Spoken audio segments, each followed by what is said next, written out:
દ્વારકાધીશનું અપમાન થતા ગુસ્સે થયા છે જવાહર ચાવડા। પૂર્વ કેબિનેટ મંત્રી અને આહિર સમાજના અગ્રણી છે જવાહર ચાવડા। નીલકંઠ શરણ સ્વામીની ટિપ્પણી બાદ જવાહર ચાવડાની પ્રતિક્રિયા સામે આવી છે। દ્વારકાધીશ પર ટિપ્પણી થતા કરોડો લોકોની આસ્થાને ઠેસ પહોંચી છે। હું ભગવાન શ્રી કૃષ્ણનો વંશજ અને એક સનાતની છું। દ્વારકાધીશ પર વિશ્વના કરોડો લોકોની શ્રદ્ધા અને વિશ્વાસ છે તેવું જવાહર ચાવડાનું નિવેદન સામે આવ્યું છે।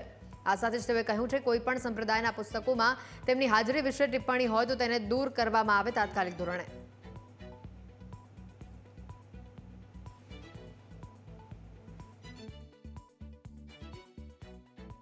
ભગવાન શ્રી કૃષ્ણએ ગીતા દ્વારા આપણે તમામને જીવન સંદેશ આપ્યો છે, જેના પણ આજે પણ સમગ્ર દુનિયાના કરોડો લોકોને શ્રદ્ધા અને વિશ્વાસ છે।